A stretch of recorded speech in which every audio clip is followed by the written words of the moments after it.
Hey everybody, it's Jason Blaha here, and now that my obligatory informative videos are done for the day, it's time to talk about current events in the online fitness community, and a number of my subscribers, probably a dozen people, have linked me through one social media medium or another, Greg O'Gallagher's newest video on the best upper body exercise. And of course, him being the Bruce Wayne of the fitness industry, he is the one who can talk most about Hollywood physiques. Of course, I am the bane of the fitness industry, pale orc.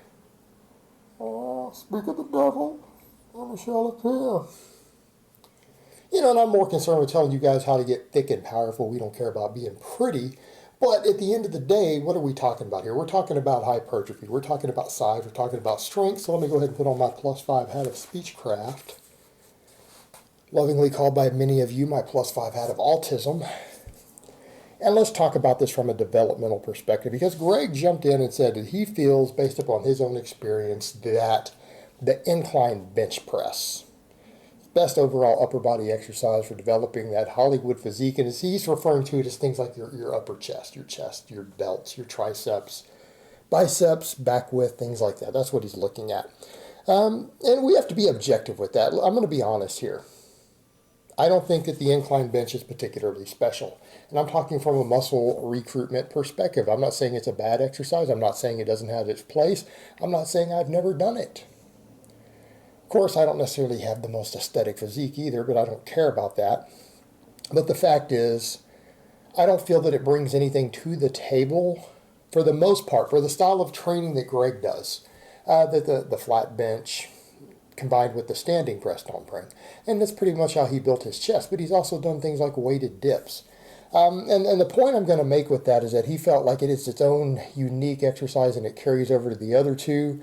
I'll be honest, I've never found that the incline improves my standing press at all. Like, there have been periods of time where I didn't work my standing press and I went and tested incline. I was really strong on incline, and my standing press sucked. I don't get carryover personally. And that's what people need to realize when it comes to carryover with assistance movements, accessory movements, things like that. It's not always one size fits all. And what's interesting, I feel like there's a correlation between my incline and my bench, and there is no carryover to me for the standing press either direction. What do I mean? He said, well, you can be really strong at your bench and your incline will be weak. I haven't found that to be the case. You guys remember a few years back, remember I hadn't been training again that long. I had spent a year in bed sick. 3 years away from training completely, over 3 years without touching a weight. And as I was rebuilding myself, you guys remember, 4 or 5 years ago, I decided to play with some incline bench.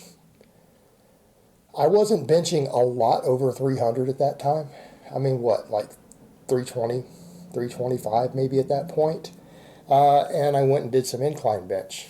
How long did it take me to get above 300 pounds? Like 2 workouts, right?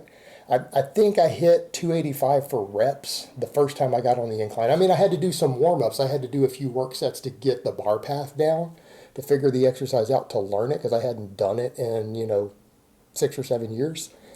And it took me a little while to get the bar path down, but I was doing 285 for reps immediately. And by the second workout, I was repping 300 plus. I was able to get over 300 pounds on it. Second session, less than a week later, 3-4 days later. So my bench carried over completely. I've always found that to be the case, that whatever I can bench, I can incline at least 90% of that, even if I haven't inclined in years. It carries over completely. Whereas in Greg says for him, it doesn't. But then he feels like the incline increases his overhead press. It doesn't for me. Not at all. Not at all. There have been times where, again, I could incline over 300. I couldn't standing press for shit. I had to build that exercise. I had to train the standing press on its own to get better at it. So it's not a one-size-fits-all as far as the carryover of these exercises. And that's something that's important to remember with accessory movements sometimes. Sometimes they don't always carry over. Now, I do feel like that the incline bench brings some stuff to the table for chest weakness for some people who are weak off the chest on the bench, right? It is a valid accessory movement. It's a valid upper chest exercise, but it doesn't necessarily bring a lot to the table there for a minimalist trainer, right? Greg is a training minimalist as far as his total workloads, and that's okay. There's nothing wrong with minimalism. You can build a hell of a base with training minimalism. The problem you have is that one of the benefits of the incline is that it focuses on the upper chest a little more than the flat bench. It's not like a massive difference. It's just a slight focus. And it's slightly easier to recover from because you use less weight. There are other exercises that when you look at the data are just as good as the incline for the upper chest, like weighted dips. Some studies floor press, although I question that. The weighted dips have consistently shown in studies to hit the upper chest just as hard as going really hard on the incline. It's just that weighted dips, you end up moving more weight. Most of us can do weighted dips for reps with our bench max, right? We can rep our 1 rep max on the bench for total weighted dips, our body weight plus plates. It's a lot to recover from. It's a lot of workload as far as a press goes. So for people who are doing a lot of training volume, who maybe need to focus upper chest more, okay, the incline might make sense. But for people who are training low volume, I don't think it brings anything special to the table that weighted dips and standing presses can't already do. So that's where I'm going to beg to differ with Greg on that. I mean, I understand where he's coming from because of the upper chest focus, but there's other exercises that do it better. And it kind of comes back to that point of, and I'm not saying there's anything wrong with the incline. I'm not saying there's anything wrong with putting a focus on it if that's what you choose to do. If you enjoy the exercise, you want to excel at it, it's a good exercise. It's a nice, big, heavy compound. It works a lot of muscles. Especially works well on the upper chest. But it's not going to bring anything to the table that working your flat bench, your weighted dips, and your overhead press isn't. Like if you build a strength base at all three of those, I don't think going over and working on incline a bit is going to create a noticeable difference, because there's no reason to think biomechanically that it's going to make an enormous difference, right? There's no reason to think that.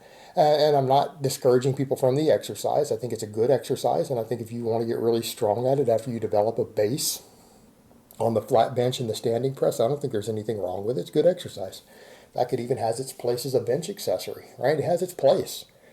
But to say that it's going to bring something magical to the table, and that's like what I would say with Greg, how much were you benching and overhead pressing before you spent some time focusing on it? You built your base on those other exercises. That's where you got your physique. This was just a smaller refinement for you. And you just chose to work on it for a while because you wanted to do the exercise. There's nothing wrong with that, but I don't think that it really made a big difference for him. I think those other lifts are what really built that for him. The other thing I thought was interesting, he did talk about thickening his back up. So let's talk about that for a moment. And he kind of said he would like to see people early on really focus on chin-ups and pull-ups. And I think that's good advice. I think chin-ups and pull-ups are foundational exercises for your upper body. And I always tell guys, as a strength standard, one of my strength standards is get your chin-up or pull-up from a dead hang up to 100 pounds. All right, that's something we should all do. I don't even care what your goals are. I don't care whether you're chasing a physique or whether you're caring about strength and size, which is what I care about. That's a good strength standard to reach for, because it's going to contribute to all those things. It's like he points out, it's going to help give you that wider back. It's going to help bring your arms up. It's going to help with your rear delts, mid-traps. Right, it's a good all-around exercise. Moves your body through space, works your abs. That's a damn good exercise, and I think it's a foundational exercise. I think everyone should build a strength base on the weighted chin-up and weighted pull-up, or one of the two, right? You can pick one or both, or even neutral grip pull-ups. You do all three if you're built for it. Some of us can't do some more than others. And that's why sometimes there's different variations as far as what you should focus on, because sometimes you're going to get tendinitis if you focus on one of those too much, and your bicep tendons or forearms, depending upon your individual insertions. But get strong at one of them, at least one of them. It's a real good idea, so I'll agree with him there. But he pointed out you don't necessarily, for his goals, what he's talking about for guys, they don't want their back too wide, that he's now trying to work on thickness a bit more. I can respect that, and let me give that to you from a powerlifting perspective. Work on your deadlift. Work on your deadlift. Deadlifts build back thickness like nothing else. Deadlifts, good mornings, rows, cleans, all the stuff you see us powerlifters focus on. This is why we have thick backs.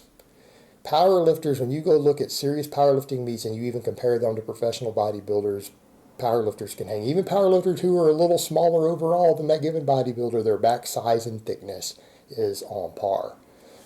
Those other exercises build thickness because it's not just about lats, it's about mid traps, lower traps, thoracic erectors, spinal erectors. All that stuff gives you thickness. It adds meat back there beyond just your lats.